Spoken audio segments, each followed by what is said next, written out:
People in Hollywood don't avoid certain names because they're not important, they do it because they're so important that no one wants to say them. The things that Burt Reynolds has kept secret for almost 50 years will finally come out today. Things were linked to Clint Walker, who was the cleanest and most honest man in Hollywood and didn't seem to let any shadow touch him. Clint, on the other hand, knew things about Burt that he was afraid to say in public. What new information do you have? Are they the real reason why two famous people from the same era feel close but don't say it? Are they the things that Burt saw inside Warner Brothers that made him stay quiet for decades? Or are they the untold details of the accident in 1971 in which Clint's chest was pierced by a metal rod at an angle that was so strange that Hollywood chose to ignore it? Burt Reynolds has finally spoken out. It's possible that what he told us will change the way we see Clint Walker. Let's find out the truths that Hollywood didn't want to hear again. 1. There are actors who don't make it when a metal rod almost a meter long goes straight through their chest. It was Clint Walker who did. That was the only thing that scared Hollywood. After keeping quiet for more than 40 years, Burt Reynolds finally said that sentence. A short, shaky sentence that was strong enough to chill anyone who knew Clint Walker's story. Burt had finally spoken. He didn't tell it all like he usually does. Instead, he confessed and reminded everyone of something Hollywood had tried to forget a long time ago. Clint Walker was looking for some peace and quiet in 1971, in the cold mist of Mammoth Mountain, California. He wanted to get away from the world that had made him but also held him back for years. Clint always liked the mountains more than parties and the wind in the trees more than cheers. Right there at the top, where everything seemed calm, there was a strange accident. Burt Reynolds later said that Hollywood didn't want to talk about it. Because it seems more wrong the more you talk about it. The Reno Gazette says that in May 1971, Clint was sliding down a small slope when all of a sudden, a metal rod almost a meter long shot out from under the snow. People who saw it said it looked like it didn't make sense physically. It didn't just appear, it shot up at the exact angle and speed, following a path that was so accurate it was scary. The rod went right through his thick jacket, ribs, and chest in an instant, stopping only millimeters from his heart. There was a ski guide named Paul Stoddard just a few feet away. He told the Sierra Sun that when Burt Reynolds heard those words again later, he only sighed. I think I saw, turn off. Surgery student George from said the words that stopped everyone in their tracks at the hospital. He was the one who saved Clint's life. He would have been gone right away if he had been just a few millimeters off. A man who has almost no chance of survival. And Hollywood starts to whisper when something that almost never happens does. Scary headlines were in Midnight Globe and Hollywood Star News. Did someone want to get rid of him? A warning, a faked close call with death. Even though there was no proof, the rumors didn't last long because they made sense. They made it because Hollywood didn't say anything. That silence was first talked about by Burt Reynolds. The lack of noise in Hollywood can be scarier than any accusation. He was right, too. At that time, no big star spoke out to wish Clint a speedy recovery.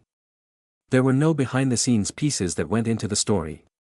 He wasn't asked to talk about what happened on any talk show. Clint Walker wasn't a minor actor and wasn't helpless, but he used to be the most important actor on American TV. But Hollywood chose to be quiet. That was something Burt knew. And he avoided talking about it at all costs for decades. When Jay Lawrence asked Burt about the accident on KYW radio in 1973, Burt just said, "In this business, some things are better left alone." Burt dodged a question about a fellow actor for the first time. It was a sign that something had changed him so that he was afraid no one would step carefully. Burt didn't say anything else for years. When reporters brought up Clint Walker's name, he changed the subject. For people who knew him, this wasn't apathy. It was hesitation that was odd. Especially about someone he knew, had met, and worked with in the studio system. What made Burt Reynolds stay quiet? In a private conversation that author Michael Munn recorded, Burt finally opened up. All he said was, "You don't understand." There was something strange about that accident. Even stranger was the silence around it. That sentence was the first time Burt Reynolds spoke out. He didn't blame anyone. He didn't come up with any ideas. He didn't say anything shocking. He opened the door that Hollywood had previously shut, letting in a strange accident, confused witnesses, big news tabloids, and most of all, a chilling silence. Burt said Clint didn't have any enemies, but people often find it hardest to deal with people who don't have any enemies. A sentence that means a lot. Not only about the accident, but also about Clint's place in Hollywood. A man who wasn't involved in any scandals or drama and who no one could control or hold against him. And in a world based on contracts and leverage, someone who is too clean can be the most helpful person. Not only did the accident almost kill Clint Walker, it also showed Hollywood's strangest reaction: silence. When Burt finally spoke, he didn't talk about the accident again. Instead, he talked about how Hollywood felt about it. Something vague like worry, awkwardness, or not knowing what it is. His last sentence was the question he had asked himself. A man with no controversies, no enemies, and no ties to any group. Why would he become the source of such a scary silence? That question is the link between this part and the next one, where the real story starts. 2. Some people make Hollywood uneasy just by being there. They don't even have to say anything. That's what Burt Reynolds said first when he finally agreed to talk about Clint Walker. A simple sentence with a bitter truth about a business that thrives on controversy and attention. And Clint Walker, who seemed so calm and clean and was so disciplined it seemed impossible, was the biggest contradiction of that time. People looked up to him, respected him, and feared him in a way that no one would admit. From the 1950s to the 1970s, Clint Walker was one of the few male actors who didn't smoke, drink, party, or get involved in personal or romantic tragedies. In a time when paparazzi were waiting outside every door, Clint lived a quiet, separate life without any temptations. He didn't need big shows or controversy to stay popular, and he didn't need support from strong groups. People thought those were admirable traits. Hollywood found them hard to deal with. Famed columnist Sheila Graham wrote in 1962's Hollywood's Third Eye, "Clint Walker is a star with nothing to write about." It was a short but powerful sentence. And that's the trouble. The piece didn't say anything bad about him. It showed how angry the media were. Stars were people who didn't have any scandals, scandalous quotes, loud relationships, or bad habits. They were not able to take advantage of, exaggerate, or turn into news stories that would sell papers. And Hollywood didn't like people they couldn't turn into content because their business was based on getting attention. Afraid to speak the truth, Burt Reynolds once said, "In Hollywood, the cleaner you are, the more unpredictable you are because you give them nothing to hold over you." That sentence said everything you needed to know about Clint Walker and how hard it was for the studio system to handle him. If an actor didn't go to industry parties, hang out with important Warner Brothers groups, or go to the events where you had to drink and network, you weren't making any connections. And a star that wasn't linked to anything else was a star that no one could control. That's exactly what Clint Walker was. Even though the Cheyenne series made him famous across the country, he stuck to a normal working man's schedule.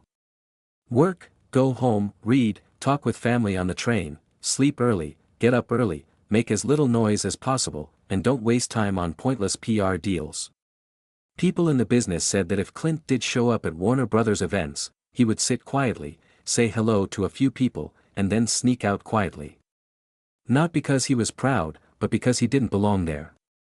This was the exact opposite of Hollywood's ideal star in the 1960s and 1970s, who was always visible, lively, and into parties. That person was Burt Reynolds. He was charming, funny, brave, and loved by the media. He knew what the rules were. The movie business is always wary of people who don't play by the rules, and Clint didn't want to. On Dinah's talk show in 1975, Burt said something that made people laugh, but insiders knew what he meant right away. "The system has the most trouble with the quiet ones." Fans knew right away who he was talking about even though he didn't say Clint Walker's name. Out of all the cowboy icons of that time, there was only one that was both huge and quiet. Character was what that silence was about, not mystery or plan. Clint Walker was always on time, polite, and calm. He never caused trouble or got involved in other people's business. People at work said that if you told Clint a secret, it would die with him. But Hollywood didn't know what to do with that kind of person. They couldn't use him for their own gain, make drama out of him, sell stories about him, or use his private life to get attention. And Hollywood didn't say anything about the accident in 1971 because he was too clean, too independent, and too untouchable. It wasn't because they didn't care, but because they didn't want to draw attention to someone they couldn't control or change. Clint, nor fully understand. Clint Walker was like a big rock in Hollywood's river, steady and unmoved by the water. Either those people become legends or the system quietly moves on without them. Burt Reynolds knew this better than anyone else. Someone named Michael Munn told him that Hollywood didn't know how to deal with people like Clint. And systems choose to ignore when they don't know what to do. That's why Burt, who was outspoken, rebellious, and liked by the media, didn't want to talk about Clint for decades. Because he knew that the media could change the story with just one careless word. And Clint would never want that because he is too good to hide anything from people. And that's another reason why the silence around the accident in 1971 was also strange. Hollywood only stays quiet about people they want to be left out of the conversation. 3. Clint Walker did not have a bad movie. He was stopped. A lot of people don't like some actors because of scandals, but Clint was frozen because he was too powerful for a studio to control. That's what Burt Reynolds said when he was in his 70s and no longer scared of Hollywood's rough edges. It was one of the few times he broke the silence that had been around Clint Walker's name for over 40 years. A small comment that got to the heart of the matter: Clint never got to work in movies because Hollywood wouldn't let him. The years 1955 to 1963 were when Clint Walker worked for Warner Brothers. One of the TV shows, Cheyenne series, is thought to be the foundation of the Western era. But not many people knew that the success of the show became the cage that Clint was locked in for years. At the time, Warner's contracts were known for being very restrictive. TV actors had to film on very tight schedules and were paid far less than what they were really worth. And with clauses that pretty much said they couldn't play any movie roles unless the studio gave them permission. Warner, who had a body as intimidating, a screen presence as commanding, and a charisma as natural as Clint's, knew one thing for sure. They would no longer be able to control him once he got on the big screen. The kind of actor that studios were wary of was Clint Walker. For the most part, he didn't make trouble, demand unreasonable things, or start scandals, which should have worked in his favor. But in the old Hollywood, where everything was based on dependence, actors who were too strong, too independent, or too honest were seen as threats. Clint didn't have to make anyone feel good. He didn't need to drink to get close to the producers. At parties where secret deals were made behind closed doors, he didn't go. Most importantly, he didn't let Hollywood tell him how much he was worth. It was very hard for studios to control him because of that alone. When Clint asked Warner to renegotiate his contracts in 1958 so he could play movie roles, the studio not only said no, but they also tried to put him down. To show Clint that he wasn't necessary, they tried to add a new character to Cheyenne. Later, Variety called this strategy studio retaliation, which is a planned way to punish actors who dared to fight for their rights. Clint didn't like to argue, but he knew that if he kept agreeing to terms that weren't fair, the studio would keep his career in the box they had made for him. But in a time when the studio system was king, not even a famous actor could really save himself. In 1959 and 1962, Burt Reynolds was a young actor working at Warner Brothers. He once said that he had seen how the studio squished people they were afraid of losing control of. When Burt was held back or given roles he didn't want, he knew how it felt. Getting contracts in which every word was written to protect studio power instead of the actor. But Burt's situation was still not as bad as Clint Walker's. Clint was the one that the studio froze the most. Warner didn't want to let him go because he was too valuable to lose and too dangerous to let go of. After many years, when Burt was the most famous AP reporter in Hollywood, Bob Thomas asked him how hard the studio system was. "They don't fear weak actors," Burt replied. "They're afraid of strong ones." People who had been following Clint's story knew right away who Burt was talking about. Warner couldn't control Clint Walker because he was too strong, too honest, and too hard to control. Not John Wayne or Kirk Douglas. The most shocking thing was that Warner didn't say a word after Clint's accident in 1971, in which a metal rod went through his chest and barely missed his heart. It was the studio that made him famous across the country and made millions of dollars from his image that didn't say anything. There was no news story, no public well wishes, and no support for a man who was very close to dying. Burt Reynolds once used a chilling line to describe that kind of silence. Sometimes the sound of nothing is louder than a gunshot. He didn't say any names. But people who worked in the business knew what he was talking about. Warner's unsettling response when the man who ran their whole Western division almost died in a strange accident. Clint Walker should have done very well in movies. People in later years admired the way he looked. His voice sounded like it was taken from a Western book. He had such a classic manly air about him that even Burt Reynolds agreed, Clint looks like a statue of America itself. He was also very disciplined and worked hard, just like a real actor should.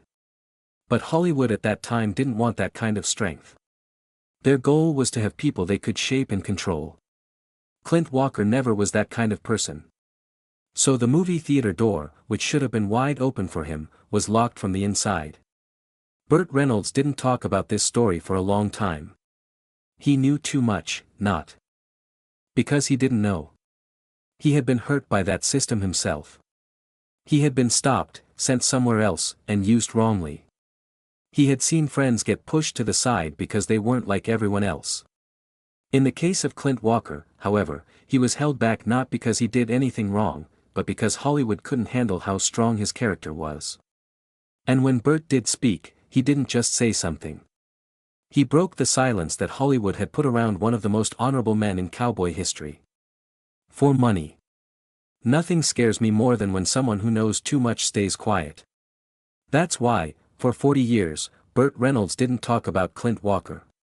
Burt Reynolds was known for saying what he thought.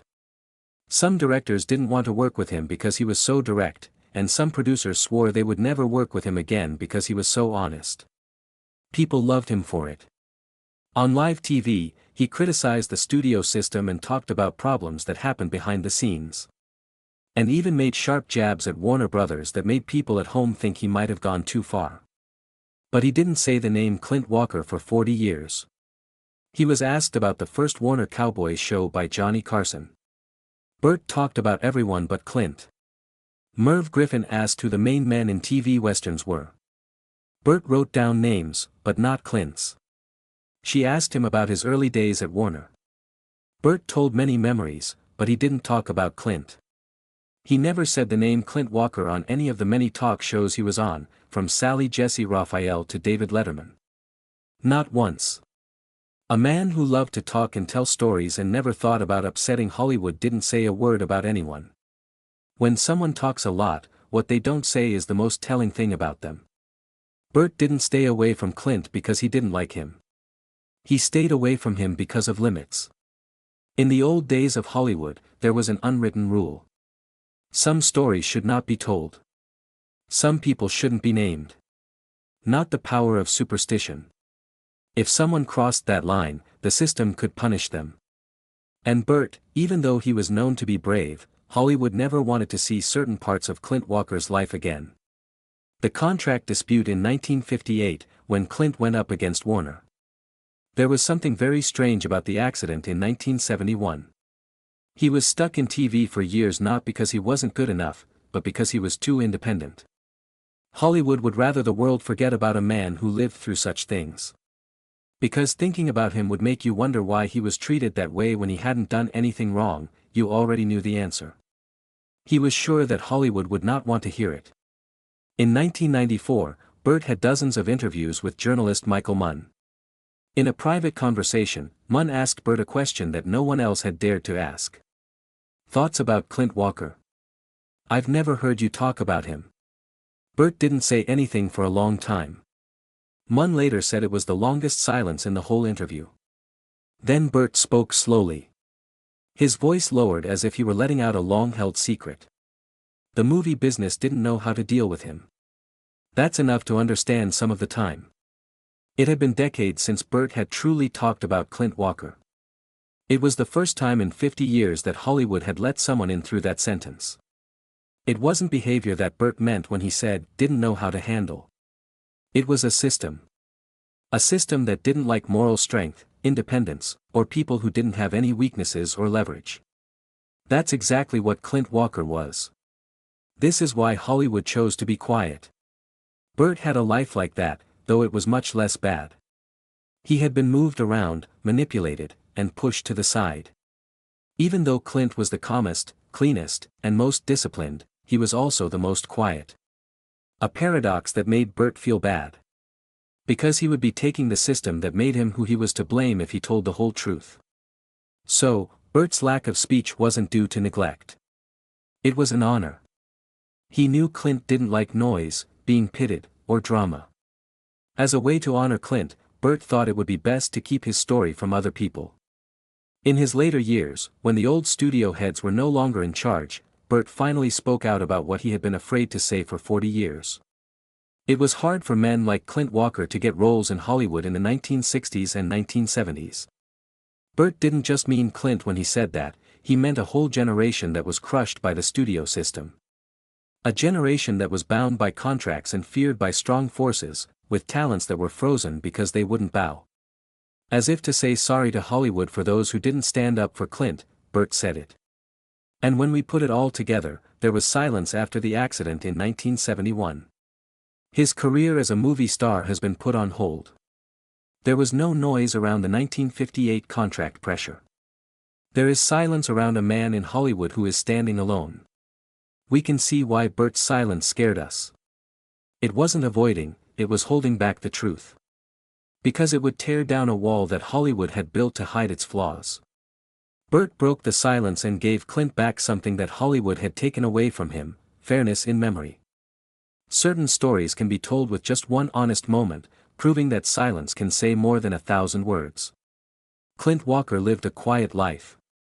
He didn't want to be famous or get into fights. He came to Hollywood like a craftsman, did good work, and then left without a fuss. But men who were too good at that time didn't fit in Hollywood. It needed drama and weakness to work. Clint didn't give them anything. That's why no one talked about the accident in 1971. That's why the door to the movie theater was locked. That's why his name was avoided for decades by a whole system. So Burt Reynolds, who had nothing to fear, didn't say anything about Clint for a long time. But fear fades over time. As Burt got older and the old studio moguls left Hollywood because of changes, he finally gave Clint Walker the sentence that made things right. The movie business didn't know how to handle him. And that's enough to understand sometimes. After 40 years of silence, that moment was like dust. There were no proven plots and no enemies were named. But the truth isn't always in the small stuff. Sometimes it's how the people who saw what happened talk about it. Burt finally spoke up, not to blame or make things more dramatic, but to say that Clint Walker should not be remembered as a victim but as a man who stayed true to himself in a world that wanted to change him. A lonely man in Hollywood, an old story that no one remembers, and the end of the silence. Leave a like if you think this story should be told so that more people can see it. Do not forget to subscribe and turn on alerts so you do not miss any more Hollywood secrets. And if you want me to find more hidden parts of old stories, just tell me what name you want the truth about. We'll open the silent doors that Hollywood didn't want to open together.